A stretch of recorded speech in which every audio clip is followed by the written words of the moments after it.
Voy a presentaros a José Luis Poza, que es el siguiente ponente, que nos va a hacer una ponencia sobre la normativa de proyectos en ingeniería informática, el visado como reto, realizada por el Consejo de Ingenieros Informáticos. José Luis es profesor de la Escuela Técnica Superior de Ingeniería Informática y pertenece al Instituto Universitario de Automática e Informática Industrial de la Universidad Politécnica de Valencia. Es miembro del Colegio Oficial de Ingenieros Informáticos de la Comunidad Valenciana y del capítulo del Instituto de Ingeniería Eléctrica y Electrónica. Aún no eres miembro del PMI, ¿no? No. Falta poco. Nada, eso está hecho. Nada, os lo dejo en él. Gracias. Bueno, no sé si hacer sentado. ¿Había un pasador? Bueno, lo paso a mano. Bueno, ante todo, gracias a Isaca, a PMI y al CEU San Pablo por la invitación y por acogernos aquí, y a todos los que estáis aquí y haber venido. ¿Se me oye bien, más o menos? Bueno, lo primero que tengo que comentar, aquí está todo. Me gusta mucho cuando se ponen los logos, porque de hace unos 15 años había un logo, la universidad tal, y cuando me presento a mí da gracia porque aparezco aquí con 300 logos abajo: la Universidad Politécnica, mi departamento, mi escuela y el Instituto de Investigación, y iba a poner socio del Club Don Miki, Valencia Club de Fútbol y cosas así, pero ya he parado ahí. Lo primero que tengo que decir, bueno, todo lo que han comentado, interesante. Yo soy colegiado del Colegio Oficial de Ingenieros Informáticos de la Comunidad Valenciana, y como ha comentado el compañero Francisco, que no sé dónde anda, pero, por ahí, telecos informáticos tenemos zonas comunes, zonas de intersección, y es curioso porque mucha gente considera que eso es un conflicto, y es todo lo contrario, son sinergias. Solamente puede haber una sinergia si hay una intersección, ¿no? Entonces nos va muy bien, y de hecho tengo amigos telecos, y los telecos dicen que tienen amigos informáticos, y nos tomamos una cerveza y nos pasamos muy bien. Lo siguiente es que voy a hablar de visado, pero no voy a hablar de cómo ni cuándo se visa, sino de por qué y qué es lo que se visa. Y esto es importante porque poco a poco los proyectos van tomando muchísima importancia, y especialmente en ingeniería. Una de las primeras preguntas que yo he planteado es cuándo empezó la ingeniería. Da gracia porque cuando buscas en internet la gente habla de Pitágoras, habla de Arquímedes y un montón de gente. En esos tiempos no se documentaban. Imaginaos un plano hecho a la piedra, es complicado, la piedra se utilizaba para otras cosas en esos tiempos, y el fundamento era filosófico, matemático o incluso práctico. No sé si alguien ha visto el plano de alguna catapulta romana, pero no es habitual encontrarlo porque no existían tal cual. Entonces se habla de ingeniería casi de memoria. A los alumnos míos siempre les comento, porque los informáticos ahora ya que somos ingenieros, y además lo vas viendo en la evolución, ¿cuál fue el primer ingeniero? Y siempre sale algún apasionado, Leonardo da Vinci, y me dice, Leonardo da Vinci, y dice, bueno, pues por ahí van los tiros. En la época de Leonardo da Vinci se documentaban los proyectos, fue el primero que documentó además de una manera muy concreta, hizo planos y los comentó. En el mismo documento, porque imagino que el pergamino, el papel de entonces era complicado, pero sí que es interesante porque tenía un estilo y además tenía cierto fundamento técnico, aunque yo siempre lo he sacado diciendo que no es tal. Es decir, Da Vinci, no sé si alguien ha visto alguna vez alguna máquina cuyo origen sea Leonardo da Vinci. Heredó cosas de por ahí, lo que pasa es que lo hacía muy bien, lo hacía muy bonito y queda espectacular. La ingeniería realmente empieza en este momento, finales del siglo XVII o X, por ahí más o menos, cuando se empieza la ingeniería moderna, obviamente, cuando se empiezan a documentar, con la documentación estándar, tiene el mismo estilo, y uno puede reconocer una obra de Eiffel, casi es una obra de arte, pero detrás hay una obra de ingeniería, y sobre todo cuando tiene una validez profesional, ya se puede utilizar. La Torre Eiffel es que no es que se utilice para muchas cosas, que no sea para subir muy alto, pero en ese momento ya tenemos ingeniería. Dicho todo esto de documentación y estándar, yo voy a poner ahora el caso mío, mi experiencia. En el 99 solo tenía una experiencia en un proyecto que era mi proyecto final de carrera, que lo estaba haciendo, o terminando más bien, en el que cuando yo empecé no había una definición de que era un proyecto. Tú sabías que tenías que hacerlo al final de la carrera, iba a durar un año, 6 meses, bueno, 6 meses no, un año, año y pico, y no había un criterio de organización. Esto era lo que a mí más me hacía sufrir, porque yo esperaba que el director dirigiera, pero el director lo único que hacía era comprobar y enviarme, bueno, en esos momentos incluso llamadas, porque lo conocía personalmente. José Luis, que hay que entregarlo antes de enero, José Luis, que no sé qué. Iba a hacer yo la tesis doctoral, estaba de becario, Y tal cual, y el papel de director realmente en mi caso fue entrégalo hoy porque hoy es el último día para matricularte el doctorado, entonces más vale que lo entregues hoy. Y sobre todo lo que buscaban en la memoria del proyecto era un documento que parezca profesional. Y aquí la palabra parezca sí que es importante. En el año 99 todavía el proyecto era algo, una memoria con unos apartados, unos capítulos, era muy curioso y realmente bastante divertido. Bueno, yo me pasé un par de años por ahí dando vueltas en la empresa. Estas son las palabras claves que yo echaba a faltar en el 99 y el año 2001-2002, la verdad es que ya hace tanto, entré de profesor en la Universidad Politécnica. Y ahora en el 2016, una de las cosas que más me gustó al principio era dirigir proyectos finales de carrera. He dirigido ya más de 100, no he perdido la cuenta, y en este caso sí que he ido viendo la evolución. Ahora, en este momento, empiezan a usarse una serie de planos, estoy hablando de UML, por ejemplo, que empiezan a describir que es un proyecto informático, en versión DaVinci. Hombre, DaVinci es más bonito, pero práctico, el carácter práctico, por ejemplo, en nuestro caso de UML es mucho mayor. No es que me guste UML, la verdad es que no me gusta nada, pero es que no he encontrado nada mejor y no soy capaz de hacer algo mejor, ante lo cual lo voy utilizando y casi lo voy forzando a los estudiantes. Empiezan ya a proporcionarse pautas de organización y esta es una de las claves por la que yo estoy aquí, por las que me apunté al grupo de trabajo de elaboración de la norma técnica de documentación para el visado de proyectos. Porque en la universidad precisamente estábamos empezando a elaborar más o menos qué era un proyecto de ingeniería informática. Estamos hablando de profesores, que nosotros estamos en una burbuja, de vez en cuando algunos nos salimos porque suele ser bastante claustrofóbica, y dices, esta la ocasión es perfecta, voy a ponerme al día de que es un proyecto y de paso voy a intentar hacerlo nexo en la universidad. Ya tenemos esto y empieza a orientarse profesionalmente el proyecto. De hecho, desde hace 3 años, los graduados en ingeniería informática, nosotros lo que ha comentado Francisco es la realidad. Cuando tienes un alumno te viene a preguntar, oye, ¿yo ahora qué hago? Soy graduado de 4 años y el que tiene de 3 y no sé qué, y dices, mira, no lo sé. Que miren tu perfil en LinkedIn y ahí ya sabremos lo que hacer, ¿no? Pero en todos los que ahora se llama trabajo final de grado, trabajo final de máster, ahora realmente en la normativa de la universidad y de todas las universidades aparece una palabra clave y es que debe tener una orientación profesional. Es un paso. El hecho de que ya haya una especie de guía, que es lo que vamos a usar esta norma en la universidad, casi seguro, y el hecho de que aparezca la palabra profesional ya es un paso. Yo cuando hice el proyecto final de carrera era el proyecto final de carrera. Ahora es un proyecto profesional que te va a dar la titulación, que te va a habilitar, esperemos, para ejercer la profesión. ¿Qué quiere decir esto? Que lo ideal es que en el futuro tengamos qué es la documentación que compone un proyecto, en mi caso los que van a hacer los alumnos y que espero que luego lo hagan en la vida real, es decir, en la empresa, que haya un esquema de organización, porque eso es lo que yo he echado a faltar y lo que yo voy proporcionando, y que se garantice que un proyecto es profesional. Esto es interesante, es la diferencia entre que el proyecto tenga orientación profesional que se garantiza que es un proyecto profesional. Esto es muy interesante, especialmente el esquema de organización, que es lo que más he participado yo, porque era lo que más dudas. No se puede evaluar la diferencia que hay de cuando yo dirigía un proyecto en el 2000, yo entré en el 2001 y en el 2002 ya estaba dirigiendo proyectos, no sé cómo, de hecho algunos compañeros de carrera también, que todavía no habían terminado y dices, bueno, pues esto va a ser divertido. Y daba gracia porque ahí empiezas a darte cuenta que cuando proporcionas un esquema de lo que tiene que ser el resultado de la memoria, de pronto lo que es un alumno con incertidumbres, de pronto hay una isla de calma que dice, vale. Y luego si además yo me cogía un editor de texto y empezaba a poner saltos de página, mira, este es el capítulo tal, se iban con 23 páginas de documento en media hora de una hora de reunión, muy tranquilo, y decía, bueno, ya tienes 23 páginas, ya tienes algo que entregar, vacías, pero el esquema lo tenían y raramente se salían de ese esquema. Es curioso que yo como doctor en informática lo que hago es plantear hipótesis e investigarlas. Y mi hipótesis era que todo el mundo iba a variar el esquema seguro. No lo varía casi nadie. Y es cuando te das cuenta de que proporcionar un esquema de lo que es un proyecto, la documentación de un proyecto, es casi la garantía de tranquilidad. Luego hablaré de eso porque es importante. Bien, un documento con un esquema y que además tenga una orientación profesional, que haya un colegio profesional que diga, sí, esto es un proyecto, eso es una joya. Y por lo menos para los que dirigimos muchos proyectos finales de carrera. Bien, estas 3 palabras es lo que dan lugar a la documentación técnica de un proyecto de ingeniería informática.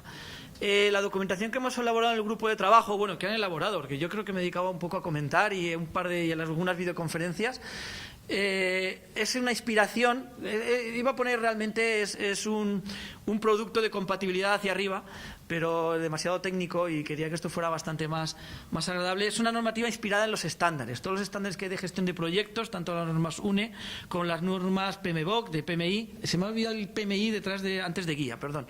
Esto me va a costar quitar el descuento de la inscripción. Pero lo pondré luego en la versión final. Estaba retocando las diapositivas como 5 minutos antes y ya he llegado al punto que las retoco después. Ya creo que he desbordado ya lo que puede hacer un profesor, ¿no? Bueno, pues estas normas UNE, que están muy bien, sirven para dar una cosa que es la confianza. Confianza en que cuando se establece un contrato, y eso lo digo a los alumnos, cuando tú estás haciendo el proyecto final de carrera, estás haciendo un contrato conmigo. Yo soy tu cliente, no soy tu director. Bueno, también soy el director. Pero le digo que soy su cliente, me tienen que garantizar que lo acaben. Yo certificaré que lo han acabado, yo hago de colegio, y además confío en que lo van a hacer. Y es verdad que cuando ya les das la documentación y lo único que le dices es rellénala, ya van a toda velocidad, entre comillas. Bueno, otros no, pero lo habitual es que sí. Esto lo hemos empezado a hacer hace 2 años, y yo llevo 15, 14 años de profesor de universidad. Antes estuve en secundaria, estuve en primaria y empecé en magisterio. Y te das cuenta que después de tanto tiempo dirigido más de 100 proyectos, dices, a estas alturas estamos hablando todavía no de documentación. Pero cuando la pones, la documentación, te das cuenta que la gente la utiliza y la utiliza muy bien. Bien, dicho esto de aquí es lo que da lugar a la norma. Es decir, la norma es un conjunto de apartados, entre comillas, de un documento y un conjunto de documentos que van a generar esta palabra, confianza. Bien, ¿cómo es la documentación? Esto es una diapositiva, no se ve muy bien porque me ha sido difícil concentrarlo y porque la he puesto esta mañana a las 10. Y donde se ven las fases que yo les digo a los alumnos. Esto me gustó mucho porque esto lo hice antes de que contactara el colegio con los colegiados y decir, a ver quién se apunta a esta aventura. Porque resulta que es clavado a una de las frases que aparece en la norma. Es decir, yo siempre les digo que un proyecto es un conjunto de características, nosotros le llamamos la carta a los Reyes Magos, que hace el cliente para desarrollar una idea, dar unas soluciones. Esas características se especifican, esto es muy importante. Una vez especificadas de una manera formal, nosotros usamos la norma IEQ 860, ¿es 860 o 830? Bueno, por ahí. Los profesores cuando hacemos preguntas a veces decimos, parece que nos equivoquemos, pero estamos comprobando si lo sabéis o no, O sea que si alguien dice por ahí 830, muy bien, lo había hecho a propósito. El caso es que hacemos una especificación de requisitos siguiendo un estándar de IE Cubo, como ha comentado Fernando, ¿era? Sí, Miguel. Yo pertenezco a la IE Cubo también. Y esa explicación da lugar a un diseño. Esta es la clave, además, como han comentado también antes, habéis comentado, en un proyecto. Es decir, si no se especifica bien, el proyecto tiene todas las papeletas de no funcionar. Y aquí los alumnos nos desesperan y yo digo, pues espérate a trabajar. Y porque estamos mucho tiempo especificando. Podemos estar un mes antes de que empiecen a hacer un proyecto. ¿Por qué? Porque además les digo, bueno, y ahora vamos a pasar esto a UML, unos diagramas de secuencia, unos diagramas de clases, tal, a lo mejor diagramas de estado si estamos más cercanos al hardware. Y ya están desesperados completamente, llevamos 2 meses y no han tocado el ordenador. Bueno, lo han tocado para hacer unos gráficos y un poco de documento, pero no han tocado para lo que ellos creen que es un proyecto, que es la programación, la construcción. Y lo peor de todo es cuando te reúnes con ellos y dices, y es que ahí no se va a acabar la cosa. Luego vas a tener que hacer las pruebas de que lo que has programado funciona.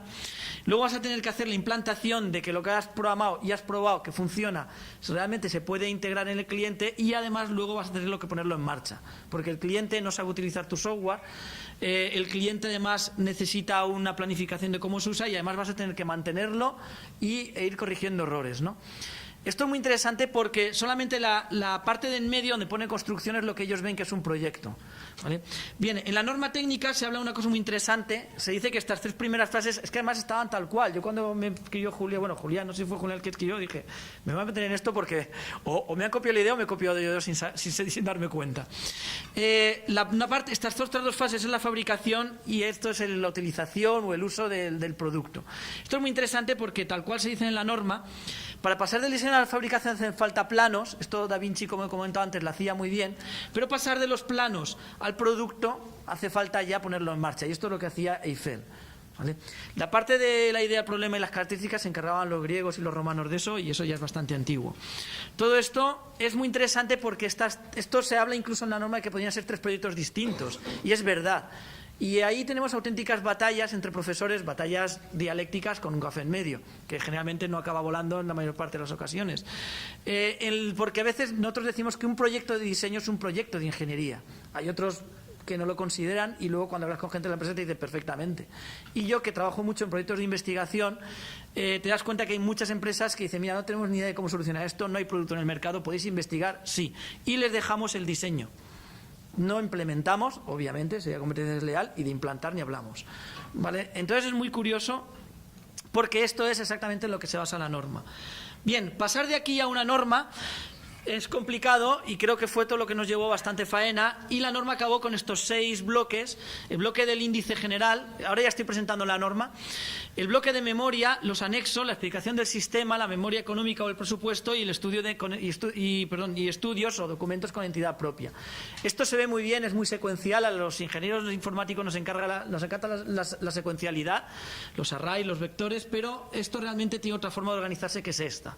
El índice general cubre todo, la memoria no es más que no el resumen, sino la plasmación de estos otros 4 bloques, que son los anexos, la especificación del sistema, el presupuesto y los estudios con entidad propia.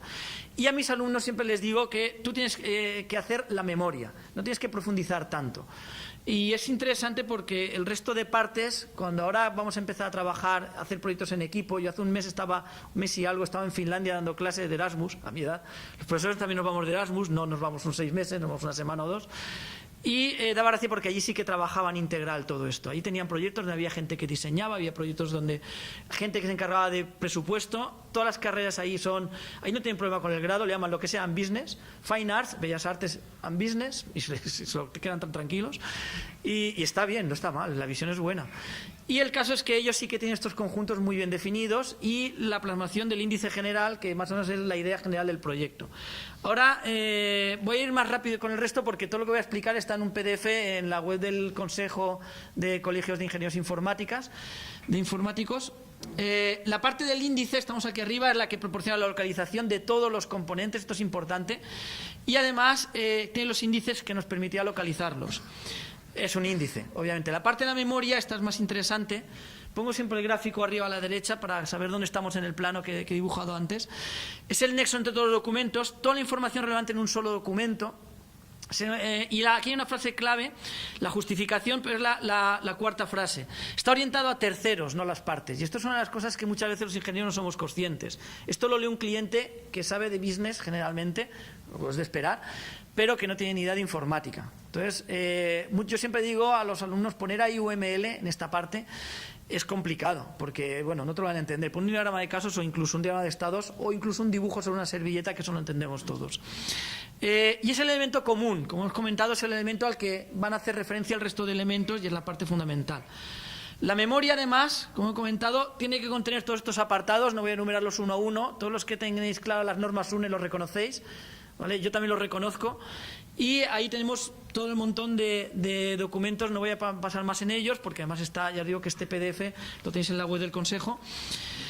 Y la parte, para mí incluso una de las más interesantes, los anexos. Los anexos son los documentos básicos del proyecto y en la norma técnica se han generado 5 anexos fundamentales básicos y otros anexos. Yo he puesto a 6, a 7, a 8. En la norma pone a 6 porque son otros anexos, pero por un poquito de experiencia este año hemos intentado dirigir algunos proyectos basando el esquema en la norma y es verdad que te das cuenta que eso crece. Sobre todo la documentación de entrada, ahora hablamos de ello, análisis de sistema, estimación del tamaño, plan de gestión, plan de seguridad, clave. Y esto es interesante por mi experiencia con proyectos de investigación, que es lo que menos trabajamos. La documentación de entrada, cualquier proyecto de ingeniería lo tiene: el pliego de condiciones, la propuesta, el análisis y diseño, aquí es lo interesante. Ahí es donde depende mucho de la metodología del proyecto, que es el diseño. El análisis, que es el modelo de proyecto que se va a ejecutar, el diseño en sí del proyecto, y además da gracia porque yo creo que no lo hablamos en ninguna de las reuniones, pero automáticamente hemos hecho un modelo de 3 capas: datos, funcionalidad e interface. Yo siempre digo a los estudiantes la capa de persistencia, la de negocio y la capa de presentación, porque le da más buque. o sea, base de datos, código e interfaz de usuario, pero de la otra manera queda mucho mejor. Y además es donde se ve el alcance del proyecto. Esto es interesante porque hay proyectos que pueden tener muy poco y proyectos que pueden tener mucho. En la experiencia mía de este año de dirigir proyectos finales de carrera con esto, aquí hay alumnos, en concreto uno, que me ha metido 40 y pico páginas. Estoy hablando de un solo alumno, un solo proyecto. Bien, más de anexos. El tercer anexo es la estimación del tamaño del esfuerzo. Está muy bien, es la base para el presupuesto. Hay unas cosas muy interesantes que me ha gustado aquí, es usar métricas estándar, y si no se usan métricas estándar, detallarlas. Estos son yo creo que son los pies que los proyectos a veces adolecen, el hecho de decir cómo vamos a estimar realmente que este proyecto y cómo lo vamos a medir. No el resultado de la medición, sino cómo se va a medir. El cuarto anexo, el plan de gestión del proyecto, clave porque yo además estoy dando asignaturas de proyectos finales de carrera con metodologías más o menos predecibles, y también estoy dando en una asignatura de máster en la universidad. Aquí ya se ha desmadrado un poco el asunto en la universidad y me toca en la universidad con gestión ágil de proyectos. Y esta es interesante porque sí que habla de cómo se va a organizar. Estas son las cosas que siempre yo creo que en la universidad adolecemos, y algunos proyectos de empresa también se adolece cuando hemos trabajado en investigación.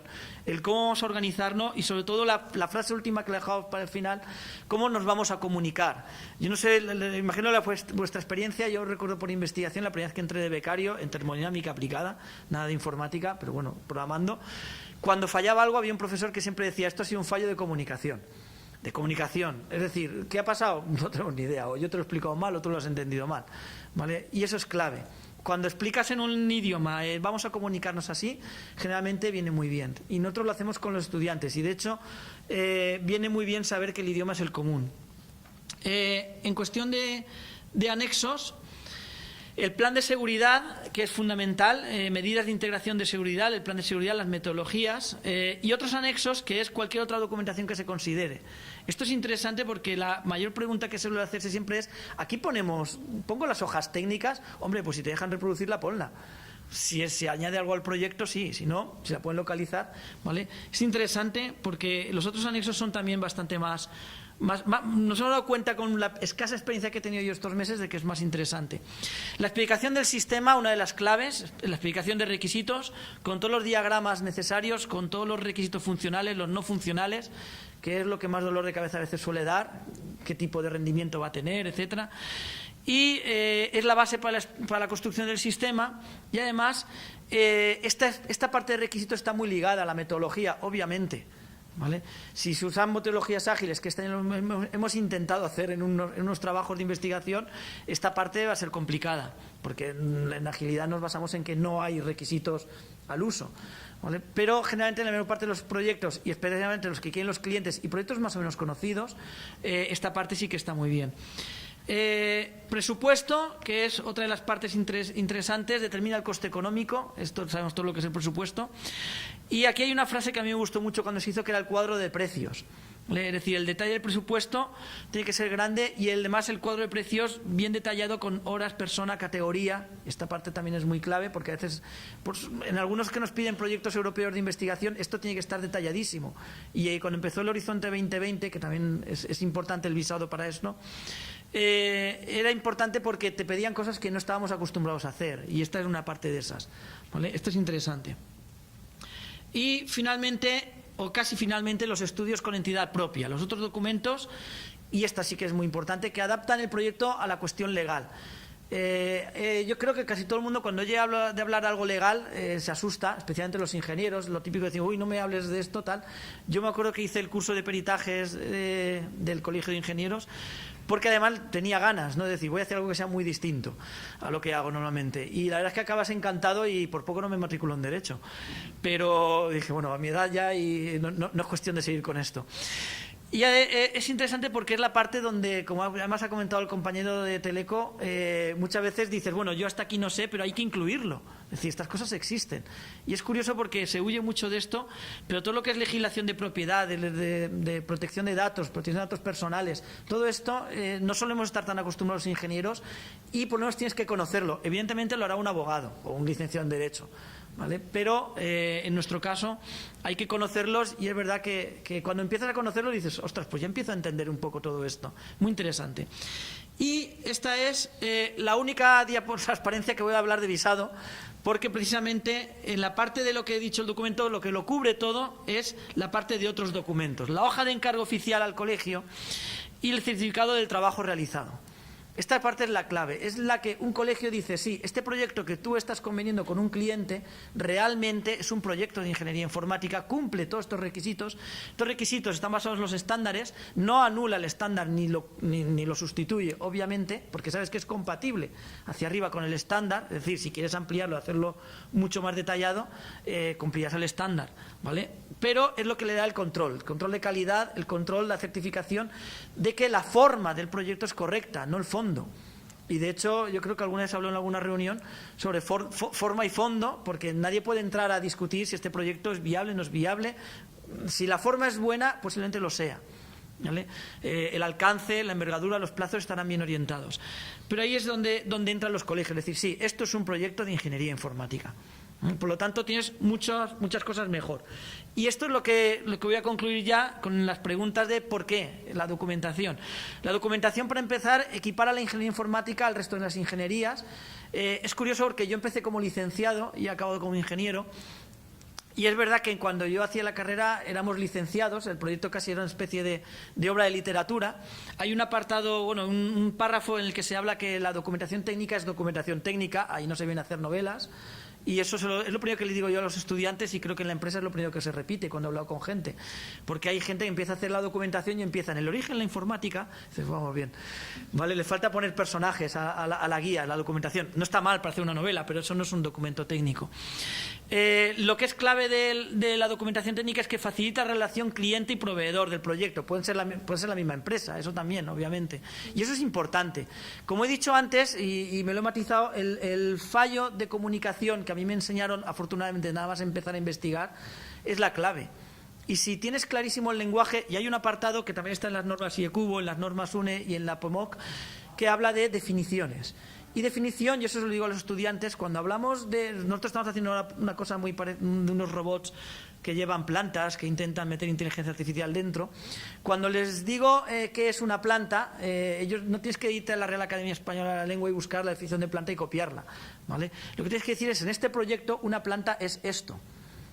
Pues un arbusto que no pase de 2 metros. Y ya está. Y eso es lo que evita fallos de comunicación. Por tanto, en estos documentos son clave. El hecho de decir, no, el alcance del proyecto era este. En el curso de peritaje se nos enseñaba en algunos casos que si ese proyecto, implantación de un SAP, por ejemplo, un RP, te lo ponían directamente y decía, si ese proyecto hubiera pasado por el visado, ese proyecto no hubiera llegado a ese conflicto y a este cliente, entre comillas, no le hubieran colocado un proyecto con este sobrecoste tan grande. Porque eso es lo que visa un proyecto, y eso es una clave muy interesante. El cliente tiene en cuenta los aspectos legales. Más cuestiones, el marco de estandarización del proyecto, no la estandarización, pero sabes que si un proyecto está visado, está basado en normas estándar, y eso es muy importante.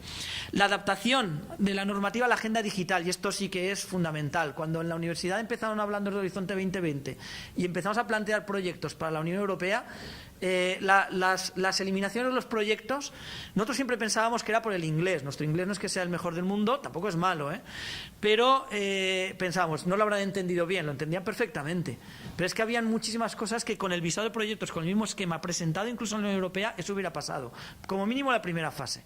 Y no estamos acostumbrados a visar proyectos informáticos, pero es que en Europa sí que están acostumbrados a revisar y a decir, sí, esto es un proyecto. Y ahí el primer año que se presentaron cayeron todos prácticamente, y era fundamentalmente porque no estaban adaptados, no sabíamos lo que era un proyecto de ingeniería informática. Y finalmente, en este sentido, la documentación, ¿por qué es necesaria? Pues porque es el visado de proyectos. Es decir, es la certificación de que ese proyecto es un proyecto de ingeniería. Y esa certificación es buena para el cliente, es buena para el proveedor, es buena para evitar conflictos, es buena para adaptarse a la legalidad. Y es buena, sobre todo, para casos como la agenda digital, para saber que tu proyecto va a ser tan competitivo como otros que sí que siguen ese esquema. Ya acabando, ¿qué aporta el cliente? Las dos palabras claves que todos conocéis los que trabajáis en empresas: satisfacción y la más fundamental, tranquilidad. Es la palabra, es la emoción que yo he visto en mis estudiantes cuando hemos empezado a aplicar esquemas así. Hace 4 o 5 años empezamos, ahora ya estamos adaptándolos a la normativa y te das cuenta de que se quedan satisfechos, pues especialmente los que lo acaban y lo aprueban, y se quedan sobre todo tranquilos. Y tranquilos en la primera reunión, cuando les enseñas todo un esquema inmenso, hacer la generación automática de tabla de contenidos, tal, y se quedan impresionados de decir, ay, entonces esto, mira, 20 y pico páginas que tienes ya hechas. Y ven todo el guión de lo que es su proyecto y se quedan tranquilos. Por lo tanto, la norma realmente yo la veo como un guión. Es decir, sabes que cuando completes esto tienes tu proyecto hecho y te sorprendes porque por primera vez este curso, nosotros tenemos el plazo ahora eminente de presentación de memorias y ya hay alumnos que la tienen finalizada porque sabían cuál era la normativa que iban a utilizar, la norma. Eso es fundamental. Bien, finalmente, ¿dónde está esta documentación? En la web del Consejo de Colegios de Ingeniería Informática, la de descargas, en la parte pública, se puede descargar el documento, es muy interesante, es muy trabajado, muchos comentarios. Me voy a traer las hojas de comentarios que yo me hacía mientras estábamos de videoconferencia y no me las he traído porque ya pesaban demasiado. Aquí se puede descargar, es muy interesante, no es extensa, porque además está muy bien, porque no va a suplir un estándar, el estándar es extenso, ya sabéis de qué os hablo, pero en la norma es perfecta porque te da un guión, muy fácil lectura. Estos son la norma y la forma de aplicación, la norma de visado, o sea, al final pero te viene muy bien y es ideal realmente para tener el guión de lo que es un proyecto de ingeniería informática. Y dicho esto, pues nada, concluyo, no sé si hay preguntas o mejor, siguiente ponente y luego ya hablamos de preguntas. ¿Vale? Venga.